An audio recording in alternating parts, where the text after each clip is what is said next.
March, march, march into health. March, march, march into health. You must persist with your analyst, for mental health is wealth. March, march, march right along until your psyche's strong. The fruits of Freud are to be enjoyed. Okay. Okay, so this is the third song by Katie Lee in this that we've played in this series. The first one was called It Must Be Something Psychological. She was saying in the song, that she's only attracted to emotionally unavailable men, right? Because it's not logical, it's psychological. Because in her childhood, she said the parents were emotionally unavailable. So these songs are just parody comedy songs. The second one was called Shrinker Man. So she went in with this rescue fantasy. Oh, just make it easy. Take it away. Rescue me. And this one, she's saying, march into health. Because mental health is wealth. She's emphasizing, we always say health is wealth. She's emphasizing mental health is wealth, and persist with your analyst, and you want to strengthen the ego, she said, and the fruits of Freud are to be enjoyed. In other words, the fruits of analysis and self-reflection and looking at our patterns and understanding defense mechanisms, looking at how we repeat something from the past and the present to try to master it. So that's so the fruits of self-reflection are to be enjoyed, and so on. Okay. So hello, my name is Marcus. I'm the compiler of a collection of therapy quotes entitled Psychoanalytic Self-Awareness Quotes. This is TQ 768 to 777. Okay. So all of the quotes so far hopefully are aimed to build our ego and our understanding and our consciousness, and to heal the soul and heal our nerves and find ourselves. And Masterson says that when we achieve man's main task is to give psychological birth to himself. So when we achieve psychological birth, we have access to the real self and the capacities of the real self, as discussed in a video recently made just a couple of days ago. So we'll continue, march into health. Therapy quote number 768. If it is true that the neurotic behaves according to an unconscious mechanism of repetition, then it is simple enough to understand that in all neurotic behavior, he is unconsciously repeating the childhood conflicts in relation to an innocent object. The only guilt of the object lies in the possession of certain characteristics that make him suitable to be unconsciously identified with persons who are important in the life of the child.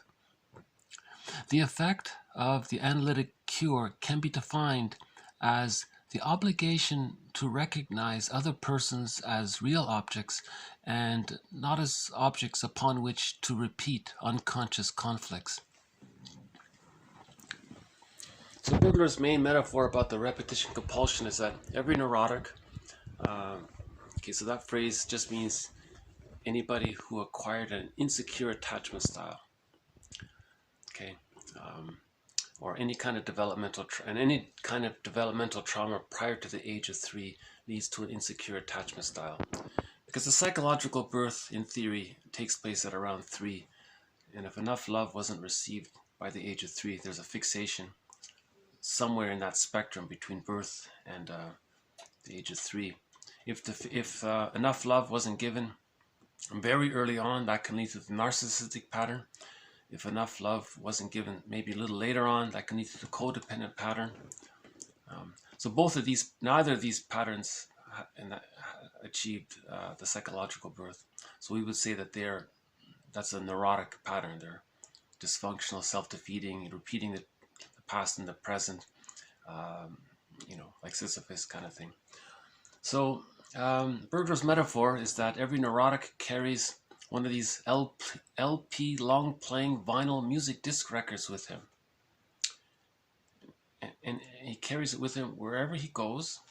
And every time he sees a record player, he plays that one record. And he just has that one record. So he's repeating the childhood past into the present. He's seeing the present through the lens of the childhood past to try to master the childhood past. That's the theory. When there's a trauma, the person tries to replay it, relive it, redo it, to try to master it, or not let it bother him so much anymore, right? Trauma, there's a lot of unconscious psychic pain with a lot of trauma, so we don't want to live with that pain all the time. So we have to redo it maybe, or relearn something, or that's the positive intention of the psyche, to repeat the situation to try to get a better outcome kind of thing. But after the age of 5, it goes awry, it can't be done. Then it's called pathological repetition, or repetition compulsion gone awry, right? So then we say that when a person's doing that, we say he's neurotic or dysfunctional, right? So, okay, if it is true that the neurotic behaves according to an unconscious mechanism of repetition, then it is simple enough to understand that in all neurotic behavior, or dysfunctional behavior, he is unconsciously repeating the childhood conflicts in relation to an innocent object. So what usually happens is the child has a deep memory of created an image based on the mother refusing the baby. Okay. Remember, a developmental trauma is when the frustrating memories with the mother outweigh the satisfying memories. That's called an insecure attachment style. If the satisfying memories outweigh the frustrating memories of the mother, that's called a secure attachment style. And with the secure attachment style, the child can go through the phases of development. Okay, it's called the separation individuation process. Okay, so very briefly, from birth to 6 months, that's called the stage of symbiosis. That's like an egg there for the psychological birth. If enough love was given, the child can differentiate out of that egg. He can separate. Okay, because in that egg phase, the child and the mother in the psychic representations, the images are blurred. The child's image of himself and his image of his mother are one. He's still blurred there, like in the womb. It doesn't. But if with enough love, he feels safe enough to differentiate. That's a very important point, right? This differentiation, because we say that because he was able to differentiate, because he got enough love to do so, we say that love and gratitude have entered the psychological picture. So love and gratitude enters the psychological picture at roughly 6 months with the secure attachment style.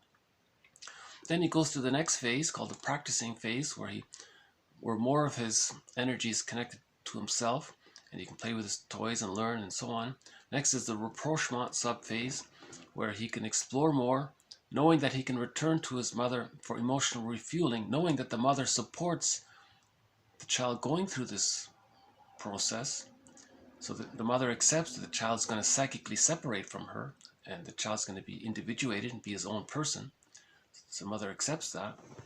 Okay, and by the age of 3, all of these satisfying memories condense and become a part of the person's psychic structure.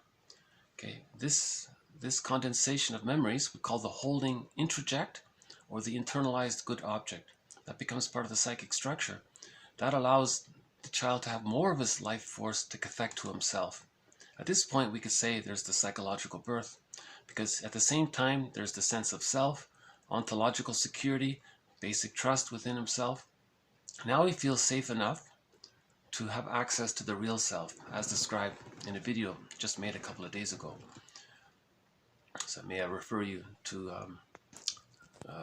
a video just made 2-3 days ago by Masterson. It's the one, there's a video recently made dedicated just to that one quote, so it's easy to find, right? So, you're right. So that's with the secure attachment style. So that person, we don't say really he's neurotic. We say he's functioning, he's normal, right? That kind of thing. With the developmental trauma, the person got fixated somewhere in that process. He got stuck there, so to speak. If he got stuck within the first 6 months and he wasn't able to differentiate out of that egg, and that egg life wasn't warm enough for him to do so, okay, that's a huge developmental trauma. That can lead to the narcissistic pattern. That means love and gratitude haven't entered the psychological picture. Okay, so all he has is hate, greed, envy, schadenfreude, vindictiveness, and so on. That's all he has, right? Narcissistic pattern. It can lead to the hostile provocative style, where the person is hostile and provocative because he's trying to communicate that he didn't get his symbiotic needs met. The baby needs his symbiotic needs to hatch out, to know himself. So the person who's like that is trying to say that he didn't get that. So he wants, in theory, he unconsciously wants someone else to fuse with him, to be the mother.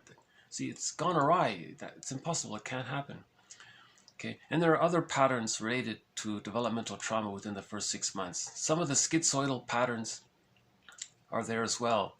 That Iago character, he's sort of like an inverted version of the hostile provocative style. So he's the guy that behind the scenes will spread rumors to create other people against themselves, and he's experiencing his schadenfreude. Because it's so painful what he's doing, we can say that that's maybe the sadism, what he's doing, right? Iago's considered the poster boy of sadism, I think. One author was saying. And because all he has is, he may not even have greed. All he has is hate and vindictiveness and his pleasure in seeing other things seeing things that may be good be destroyed. He doesn't even want to try to get it in. He's not even greedy anymore. At least with the narcissistic pattern, he's greedy. He wants to get it all in. With the narcissistic pattern, he wants to possess things to master the trauma of not receiving enough love. So he thinks by possessing things, he has a better chance of securing the love. It's a delusion again. And, then if a person with a narcissistic pattern sees that he can't get something, he's envious and wants to see it spoiled, then he feels gleeful. We can say that's schadenfreude. But that Iago character, it's a worse version of that, right? It seems. So another pattern is, I don't know much about it, but I think someone called it the symbiotic character disorder. That can be there if there's trauma in the first 6 months. So there's a lot going on there if there's a developmental trauma in the first 6 months. Right? What's confusing about this is that the person with the narcissistic pattern, or anybody with the developmental trauma during the first 6 months, where all of their energy is devoted to greed, hate, envy, and so on, that gives them, it appears on the surface that there's a lot of strength there because all of their energy is devoted in this negativity. So someone might think, gee, that looks pretty strong. Parents are strong. Are they like a parent? Someone said they're pseudo-parents, right? They're fake parents. They're fake authority. They're not real. They're infants enraged. And because they're in a chronological adult body and they're so strong like that, people think maybe they're a strong adult. Not at all. This is quite the opposite, right? So we had a video recently about the codependent pattern. In the codependent pattern, the person did receive enough love in the first 6 months, and he was able to differentiate. Okay? But he didn't. But his fixation of rejection is that he was rejected where he didn't get enough support to complete the separation individuation process. So that's where his fixation of rejection is. He didn't get enough support to complete the process. Whereas with the narcissistic pattern, all those earlier ones, they're fixated at the rejection level of not getting enough love of their symbiotic needs met. They didn't get that. So that's a more earlier primal state, right? So two levels of fixation at the rejection level, right? And the person with the codependent pattern, as explained in that previous video just made a few days ago, that person wants support to complete the separation individuation process. They see a person with the narcissistic pattern, they think because they're so aggressive and it appears maybe is that confidence? Maybe they think that's confidence. Maybe they'll trick themselves to think that's confidence. So now they want to rationalize, they want to lie to themselves that this person with the narcissistic pattern is some kind of strong adult, let's say. Okay, it's called the sweet lemon defense mechanism, rationalization, right? Now, the person with the narcissistic pattern is not capable of love and supporting that person, but they'll exploit that other person's secondary delusion, right? Because they need someone to discharge their hate towards. Now, not to be too hard on, the positive intention of the narcissistic pattern is to communicate that he didn't get enough love. The only way for a person with the narcissistic pattern to communicate that he didn't get enough love is to express his hate. It's called reaction formation. He doesn't have love. He doesn't have any other way to communicate. He can only communicate through hate, right? And so how that works is the child had an unconscious wish to receive love. He didn't get it. Now there's a phobia around that. So when there's a phobia, okay, now because of the repetition compulsion, you want to stay in touch with that wish, but there's a phobia around it. So there's a mechanism called reaction formation or counterphobia. So the unconscious wish was to receive love. All he has is hate, so he'll express hate to communicate, or more specifically, to stay in touch with the unconscious wish that he had, that when he was a baby, he needed the love, right? Now the greed comes about because the baby sees the breast as an inexhaustible flow of goodness, but the baby was never satiated. He doesn't know what satiation means. He doesn't know what enough feels like. He never got that. So in the repetition compulsion, he'll express his negativities, hate, scornful, bitter irony, negative humor, sardonic humor, all this pessimism, right? That'll be a continuous flow of pessimism, cynicism, and so on, because he's chasing what he thinks is supposed to be an inexhaustible flow of inward goodness, but he never got it, so he's continuously expressing his pessimism. So there's this delusion of this repetition compulsion gone awry. He's chasing an image, and he never felt satiated as a child, so he's never satiated in his hate or greed or envy and all that. So he's like that continuously, unless he does some therapy, right? Or that kind of thing. So, so those are two examples of the so-called neurotic pattern. The neurotic pattern, Bergler says you can be very highly neurotic or mildly neurotic or slightly neurotic. So there's different degrees about it. Masterson would say that the narcissistic pattern is more neurotic than the codependent.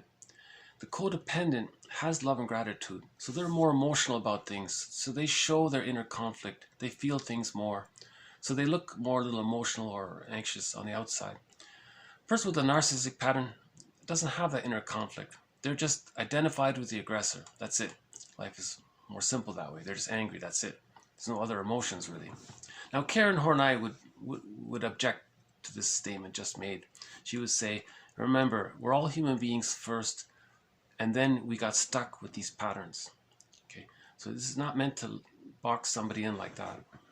That's the problem with jargon and theory. It does have that. I feel it myself. I don't want to fall into that. We're human beings first who have acquired coping mechanisms to deal with the trauma of not getting enough love. Okay, that's it there. We're human beings who have acquired various coping mechanisms to deal with the trauma of not getting enough love. And when there's a developmental trauma or an insecure attachment style, the mechanism is to repeat things in some symbolic or encrypted form. And like Sisyphus, it goes on and on like that. So the effect of the cure, okay, it can be healed, is that we see others in out of mutuality. Because the baby in the beginning just relates to the breast, just a part object. It's called part object relating. And the baby's supposed to receive. In the narcissistic pattern, he feels entitled. He's just supposed to receive. Okay? Just like the baby doesn't give, the person with the narcissistic pattern is not going to give because they're supposed to receive. Right? That's called part object relating.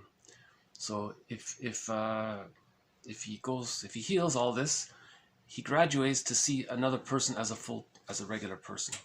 In other words, he gets to recognize that his mother was caught in her existential dilemma, and there's forgiveness of the mother. And then you see the mother realistically as one person.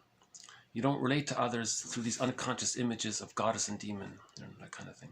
Remember, the baby thinks in images. So when the baby's traumatized, he creates a satisfying image of a goddess and a frustrating image of some kind of frightening creature kind of thing. Because of the baby's small size and how much power the mother has, the giantess in the nursery. So if the giantess is rejecting, the image, the memory is wildly exaggerated. Okay, and that's what myths and fairy tales try to depict. Myths and fairy tales describe the inner world of the child with a developmental trauma, right? Basically, myths and fairy tales are true on the inside, right? Describing the inside. Okay, so just his point here is that if the person has an image of the frustrating mother in his unconscious, he may project that image onto a non-threatening substitute other and then expresses anger towards his mother. But this non-threatening substitute other is not the mother, but the person is caught in this compulsion to treat this other as if there's some kind of bad person, right? That's code for them when they were a baby. The mother was frustrating, so the baby, we're saying that's the bad part object. So the person projects the bad part object image onto a non-threatening substitute, and usually they'll coax the other person to say something bad, and then then they can say, see, that person is not good. It's a secondary delusion, right? It's a non-threatening substitute safe other. It's a safe person. That's why they're doing it. That's why they're projecting the rejecting image of the frustrating mother. It's got to be onto a safe person, because they're using that person as a therapist almost, because now the psyche, what's supposed to happen here, where the consciousness comes from, when a person projects something like that, they're meant to see what they're projecting. It's called the mirror defense. When a person sees that they're projecting, it's meant to help the person see what's inside and what they're denying, right? So he says here, the only, quote, guilt of this other person is that maybe they possess certain characteristics that remind them of the parent. It could be anything, the parent was a woman, so the Don Juan projects rejecting mother onto all women, because that woman, they have something in common. It's anything, it doesn't even matter. So any trifle will do. It's called a projection hook. Anything at all. The psyche is trying to get the person's attention about what's inside by projecting it outward somehow. So we interpret this. So the client, or not me, but I'm just the compiler of the quotes. I'm not a therapist. Once again, I'm the compiler of these quotes. So I gave a disclaimer earlier that I'm not a therapist or a professor or anything like that. So just say it again here. So in the books, they would say, they would describe in the books that the therapist would interpret all of this. It would be called the transference interpretation. The client is transferring the childhood situation into the present room with the therapist. Right? So mother, baby, that's a dyad. Client, therapist, that's another dyad. Okay, it's intimate, just two people. So he's gonna repeat the situation. It's called the transference. So the therapist calls that a transference interpretation. Then the person's conscious; he can own his projections and march on to his healing, right? March to health. Okay. If it's okay, I'll just read this one once more. If it is true that the neurotic behaves according to an unconscious mechanism of repetition, then it is simple enough to understand that in all neurotic behavior, he is unconsciously repeating the childhood conflicts in relation to an innocent object. The only, quote, guilt of the object, this other person, this non-threatening substitute other in the present, his only so-called guilt lies in the possession of certain characteristics that make him suitable to be unconsciously identified with persons who were important in the life of the child. All right. So in that song by Katie Lee before, it must be something psychological. If she meets a new person in the present, talking about the character in the song, not the singer. So in the character in the song, if the character in the song sees somebody who's emotionally unavailable, right, that reminds them that the parent was emotionally unavailable. So they're going to project the image of the parent onto that person. But maybe that person wasn't really in the present, wasn't really that much emotionally unavailable.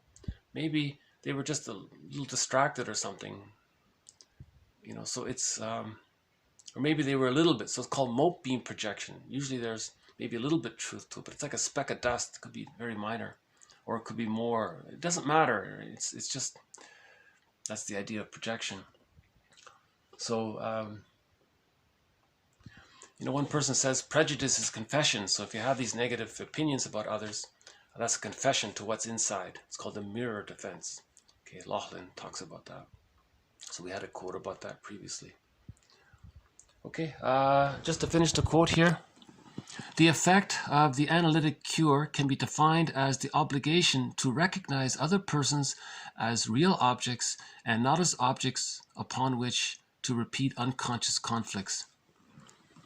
So other people have their subjectivity. It's called mutuality. It's just acknowledging that they had their lives and their childhoods, and this non-threatening substitute other is not the person's mother. You know,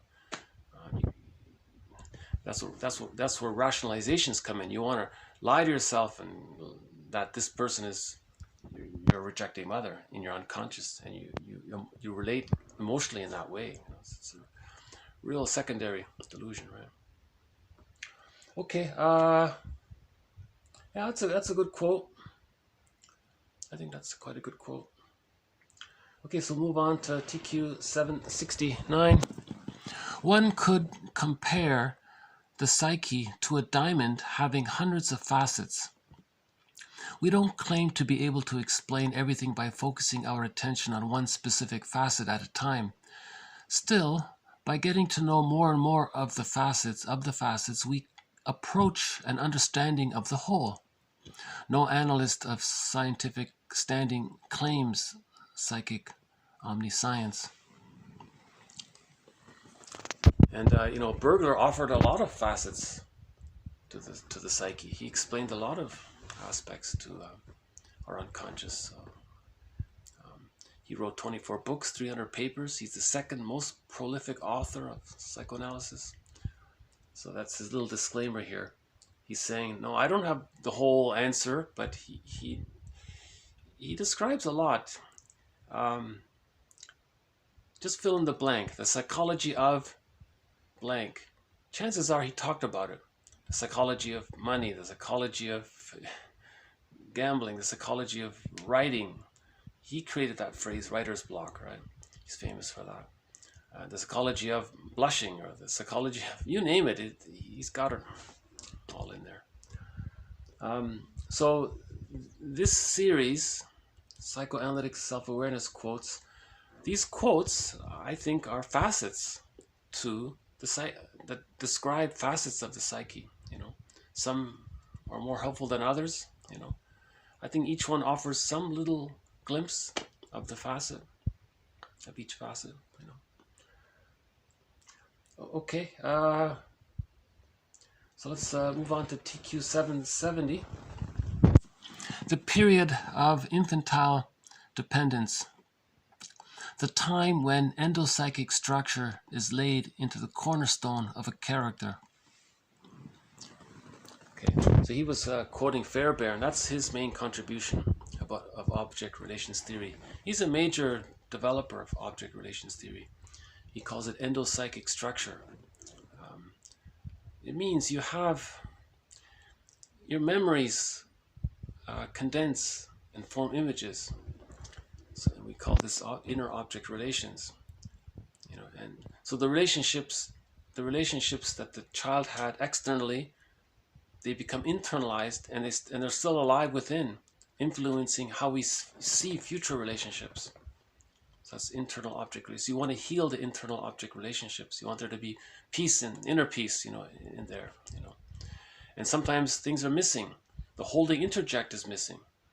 So you want to add psychic structure. You want to build psychic structure. Maybe the ego is damaged, so you want to repair the ego. Maybe the splitting is too deep between the images of the mother being goddess or demon. That's not realistic, so we've got to heal the splits to create whole object relating. So we're building healing psychic structure, right? So we don't want the soul to be so fragmented like that, So we want to heal the soul, heal the psyche, right?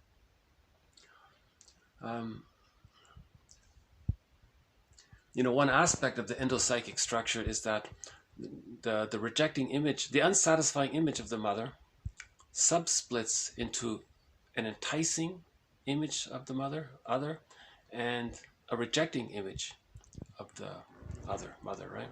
Because when the baby many times was excited, thinking he's going to get his needs met, and then the mother rejected him. So the theory is the baby creates two images now, the enticing object and the rejecting object. So in fairy tales and myths, remember they describe the inner world, that'd be like this seductress, allurous character. Then you'd have this rejecting witch character. So that would represent these inner object relations, right? So internal object relations, okay? So you have the satisfying image of the other, that'd be like the goddess, the helpful fairy godmother in the fairy tale, right? In mythology, it's, good God, bad God, or, that kind of thing. Now the unconscious ego, that might be the protagonist, and the goal is to heal the splits. He's got to face his ambivalence with the mother. The person has to face his unconscious. The person in general has to heal. We have to face the ambivalence. So yesterday I talked about the ambivalence a little bit. Right. So there's unconscious ambivalence towards the mother. Yes, she was satisfying, but she was frustrating. Now, if she was more frustrating, that gets denied, and we're stuck there. So, and we're denying this. So there's an unconscious ambivalence towards the mother. Healing is facing this unconscious ambivalence. Okay, so we got to face the truth of our feelings in relation to this. So temporarily, the person in the therapy process will be angry at the mother, temporarily. That's good, because you're facing the truth of what happened. That brings up the ambivalence.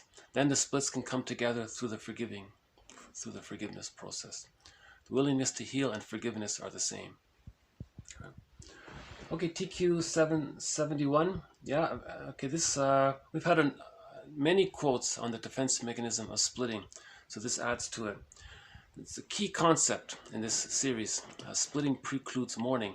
So what happens is, the baby comes out of the womb. No mother's perfect. Sometimes she's unavailable. Whoa, huge anxiety for the baby. All defense mechanisms deal with anxiety. So how does the baby deal with the anxiety of the giantess in the nursery being rejecting or unavailable? Okay, the baby creates two images of this phenomena. The satisfying mother and the unsatisfying mother. So that's splitting.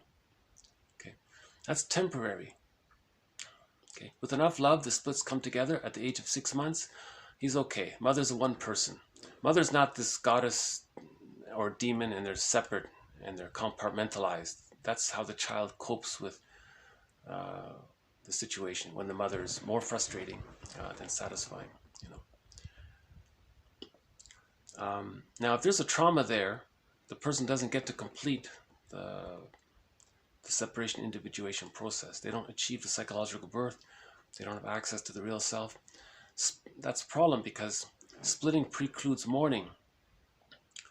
You need a sense of self to be able to mourn losses later on. No one can mourn an unconscious god or demon. Like, you can't mourn that kind of thing. Okay, so you need whole object relating to mourn. So splitting precludes mourning. If a person doesn't mourn losses in life, later on they have a loss, they don't mourn, and there's another loss, they don't mourn. That's complicated grief, aggravated grief, prolonged grief.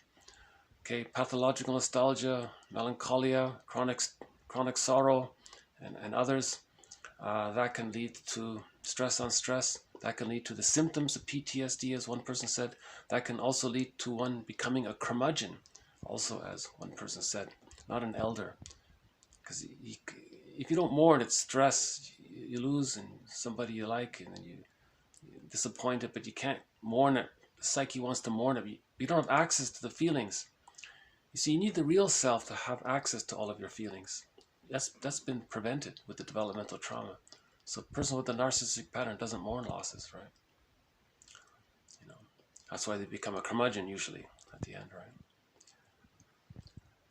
Okay, so we've had a lot of throughout this series. I'd like to think that if you follow this series from the beginning to this point, you will have a good grasp of this concept of splitting. So this next quote adds one more aspect to it.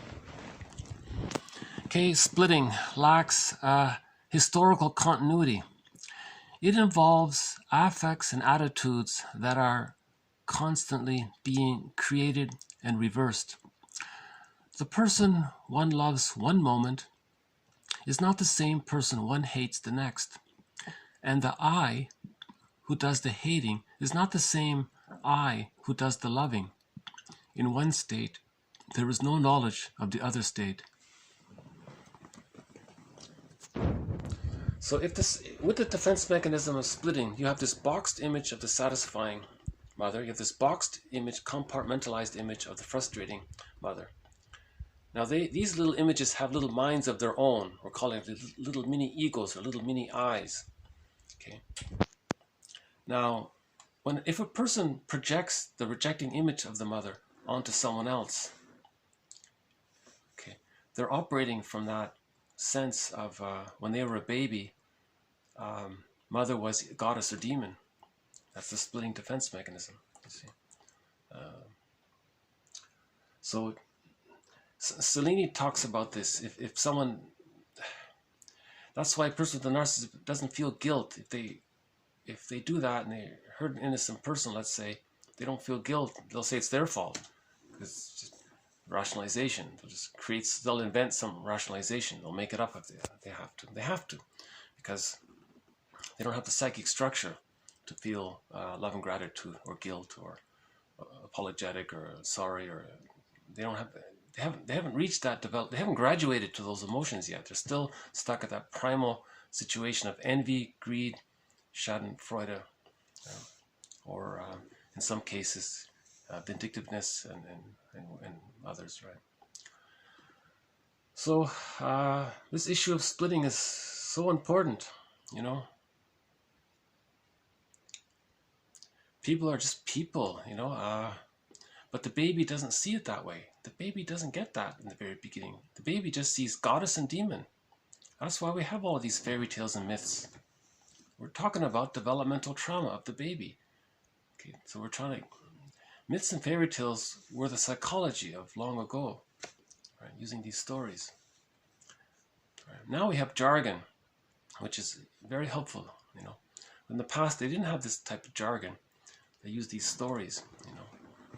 But the storyteller would explain it in a way to help people get that sense, I guess. I'm not sure how they told the stories.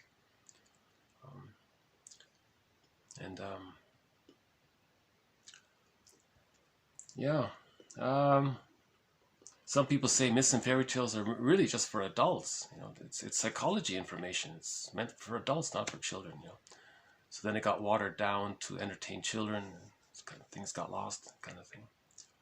Robert Bly says, you know, he talks about this. Robert Bly. Yeah. Okay. It's hard to convey this concept. If the child has these two split images, if they're projecting one of these images, they're not aware of the other side. So they're one-sided, and then they can flip around, you see. And they're not aware of the continuity or the connection between the two. They just skip around like that. It's like that double think quote we had from a couple of days ago. They just double think. They just, this is true, and then they forget it, and this other one is true, and they forget what they just said a minute ago. That was true. So there's that flipping around, reversing, constantly being created and reversed. Attitudes and emotions are constantly being created and reversed and recreated and reversed. And so that double think phenomenon. So I refer you to that video earlier on double think by Sharon Farber. That's a good quote. Okay, let's move on. So we'll talk about a little bit about friendships. We'll change the topic a little bit. These neurotic friendships are mutual admiration society ado. The unspoken, unconscious formula is, quote, provided you let me play the big shot in your presence, I shall do the same for you, unquote. Many a friendship is shattered by, quote, selfishness of one of the participants, that is, one-sided unfulfillment of the unwritten contract. So earlier, we had the case where the daughter was shocked that the reason she was friends with her mother, that the only positive connection that they had was to scapegoat the father. The mother was using the defense mechanism, told the child, one parent is all good, one parent is all bad. Okay, and that's how they bonded on this mother's defense mechanism. That's it. There was no mutuality. The mother didn't care about the child. The child grew up. The child later on, as an adult, grew up and was shocked that was the basis of their bond. She was helping the mother maintain her splitting defense because that mother couldn't face the ambivalence with her mother. So she was stuck with that splitting defense, and she was acting it out onto her child. And the child was shocked that that was the basis of their, quote, love or the relationship. So that kind of thing. Now, here's something similar going on. Let's say two people with a narcissistic pattern get together. So they may bond in a similar way. They can say, us good, they bad. And that's the basis of their relationship. That's it. There's no mutuality really between the two of them. They don't care. They're just, the basis of the connection is to preserve the splitting defense mechanism, to preserve the narcissistic pattern, mutual admiration society ado, right? So one person takes turns, he gets to be the big shot, and he plays the big shot, and that's the basis of their relationship, helping each other preserve their narcissism. Pathological narcissism we're talking about. Okay, and then later on, a person might, that's the basis of our relationship, like this. If a person with the code, so one person may wake up and say, that's the basis of the relationship. Just, I gotta help you with your defense mechanism of denying your childhood trauma and you being stuck with the narcissistic pattern. I'm supposed to, and then you're doing that for me. That's what you want to do for me. So there may be one person may wake up and say, no, there's more to friendship than that. Just using each other as objects for this exercise kind of thing. And if one person breaks that contract, then the friendship ends and that's it. Many a friendship is shattered by the selfishness of one of the participants. You're being selfish. You're supposed to take turns being big shot turns. Taking. That is one-sided unfulfillment of the unwritten contract. Let me just redo that in case I didn't explain it well. These neurotic friendships, narcissistic friendships, are a mutual admiration society ado for two. The unspoken, unconscious formula is, look, provided you let me play the big shot in your presence, okay, then we'll take turns. I'll do the same for you. Okay, unquote. Many of these friendships are broken if one person doesn't go along with this contract, unwritten, unconscious, unspoken contract. Let's say two people bond over the mutual projections of their frustrating mothers onto a non-threatening substitute other. So let's say two people with the hostile provocative attachment, or the narcissistic pattern, hostile provocative attachment style, the schizoid pattern. Let's say those two people in that category get together. They may say, well, I have a need to project the rejecting image of my mother onto a non-threatening substitute other. You also have that same problem. Why don't we just connect based on this mutual need to delude ourselves? That's the basis of their friendship. Now, if one breaks that little arrangement, then the friendship can just suddenly disappear. One ghosts the other, or one makes an excuse to leave, that kind of thing. Or maybe they keep reinforcing it, and that's how they stay together. It's sad. So he's calling that neurotic friendships. You know, real friends are not, it's not like that at all, right? Just play any song about friendship. It doesn't talk about this at all. You know, Lean on Me or all those songs of that's repulsive for people with the narcissistic pattern. They don't, you know, all they know is hate, greed, envy, schadenfreude, and rationalizations to preserve it. And if they make a friendship, it's based on these unwritten, unspoken, unconscious little deals that we mutually share our neurotic defense mechanisms. We have that in common, but we don't have each other in common. You see, so they're not really connected that way. Remember, people with a narcissistic pattern are not capable of love and gratitude yet. Karen Horney would disagree. She would say, don't say things like that. Karen Horney would say, everyone's a human being. They're caught with their existential dilemmas. Keep that in mind in the background. So we're not trying to... I fall into that habit sometimes with the jargon. The jargon does that. So we need Karen Horney to remind us, everyone's human first, with some... with the need that when they were a baby, they had to adopt all of these coping mechanisms to survive their childhood. So that's what we're talking about. People using coping mechanisms to survive their childhood and how that's still fixated and causing them stress, that kind of thing. And unfulfillment in life, right? And so on. Okay, I don't know, you know, maybe if one were to, I think sometimes some conversations do seem to be like that, you know, like they take turns playing big shot, and time is up, and they go back and do it. I don't know. Seems kind of I guess there's some stress relief, you know, or there's some connection that way, you know, but it's not a very deep. It's missing something. Let's put it that way. It seems to be missing something. Harvey Jackins, his solution is to do what's called co-counseling, where the two take turns making I statements. So back and forth. Rosenberg, pardon me. Marshall Rosenberg has this thing about the two people make I statements. So we had a video before about I statements. So I'll just refer you to earlier videos. So let's move on. Another situation with the friends. TQ773. Some people choose their friends because these friends represent a caricature of their own trends, inwardly warded off because of inner guilt. In a vicarious way, these people are amused at their expense of their impossible friends.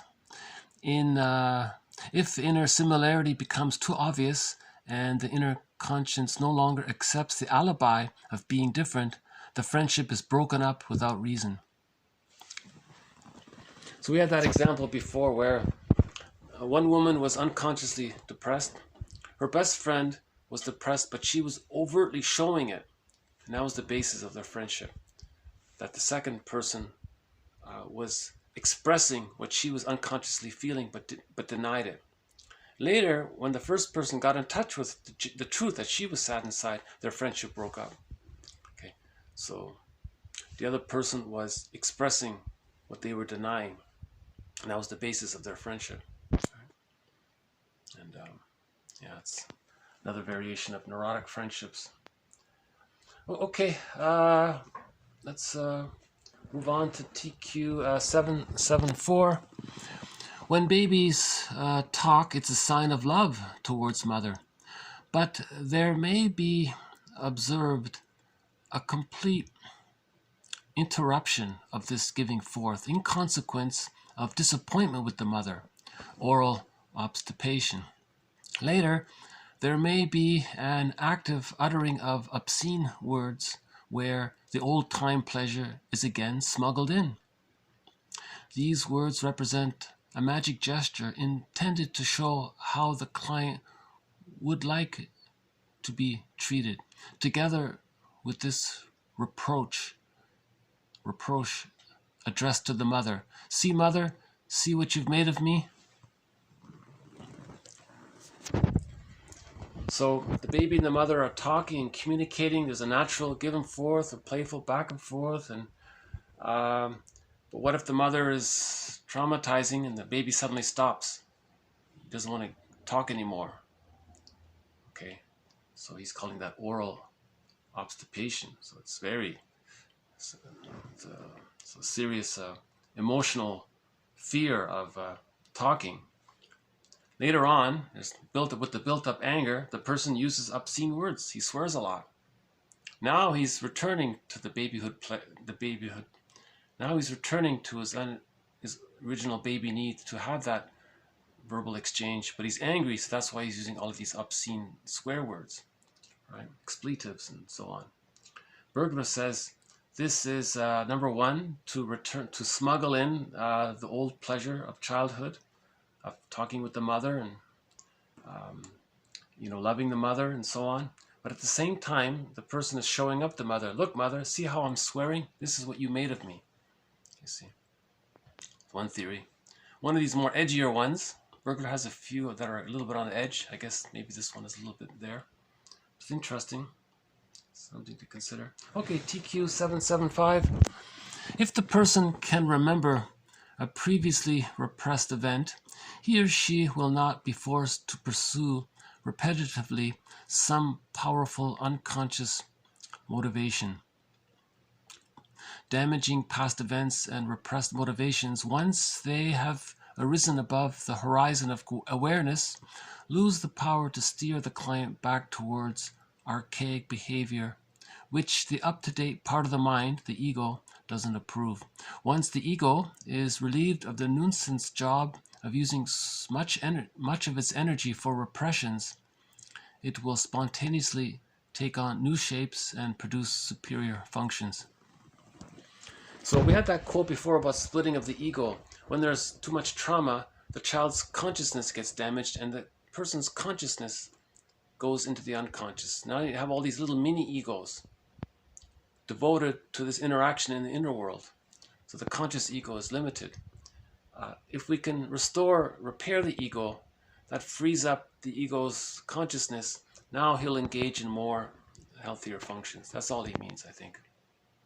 Trauma damages the ego. The ego gets submerged and it's dealing in this inner world. When we heal the inner world, the ego can come back up into consciousness. Now with the conscious ego, the person can do more functional things. Yeah, that's all he's saying. Okay, TQ 776.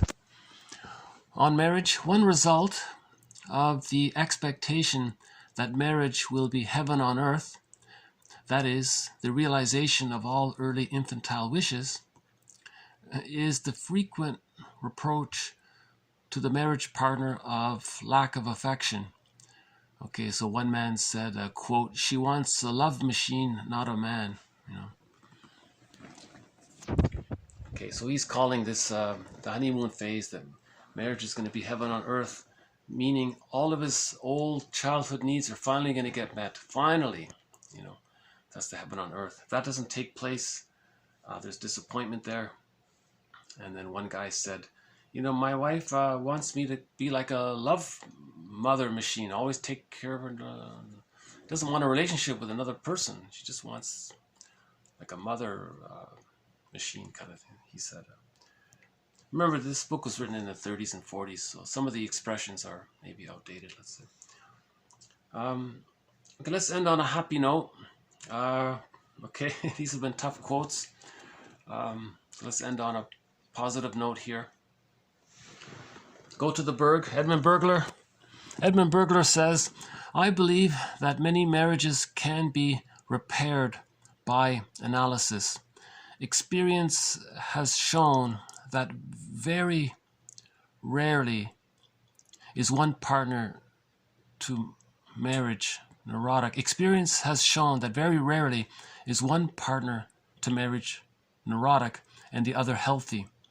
Usually two neurotics seek and find each other. I don't believe in the misfortune of a healthy woman falling for a very neurotic man, nor of a healthy man become by chance the victim of a neurotic woman. The establishment of marriage clinics presupposes marriage counseling. The establishment of marriage counseling clinics presupposes the understanding that many marital difficulties cannot be straightened out by good advice and common sense only.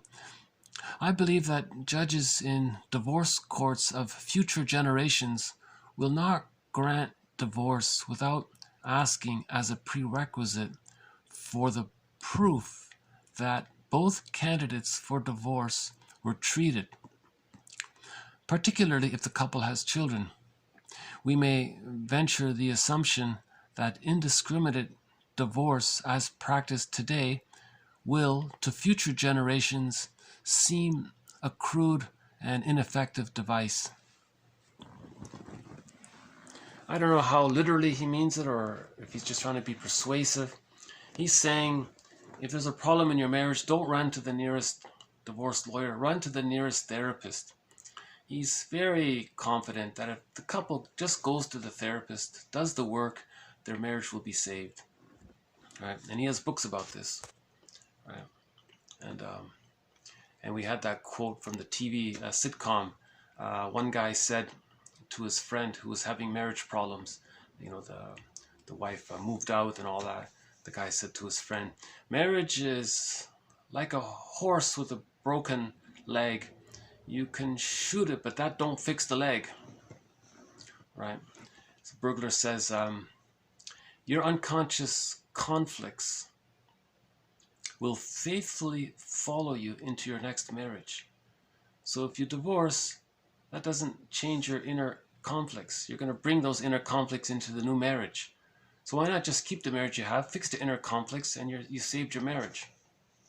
And he's offering the suggestion, maybe out of persuasion, maybe I imagine it.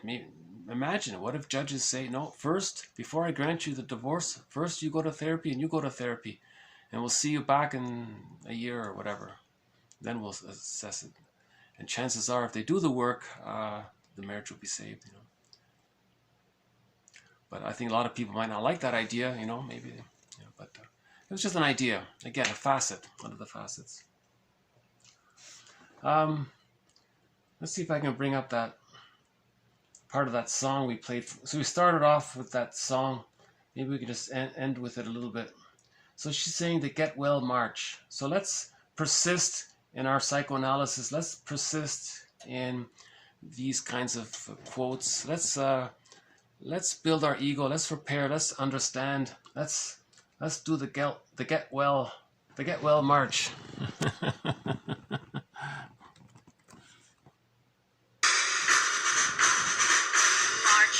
March into hell. March into hell. You must persist with your analyst, for mental health is wealth. March right along until your psyche's strong. The fruits of Freud are to be enjoyed. Okay, so march along until your psyche is strong. There it is, ego strength. March along until your ego is strong, she says. So that's ego repair, ego strength, building your ego, right? And if we're aware of transference, that heals the internal object relations. We're building psychic structure, bringing the splits together, facing the ambivalence, differentiating, getting the key out from under mother's pillow. So we're healing inwardly, right? So she's saying, let's just stick with the work of self-reflection, take breaks as needed, and so mental health is wealth, as she's saying here. So thank you very much. This has been TQ 768 to 777. More to follow. Thank you very much. Bye for now.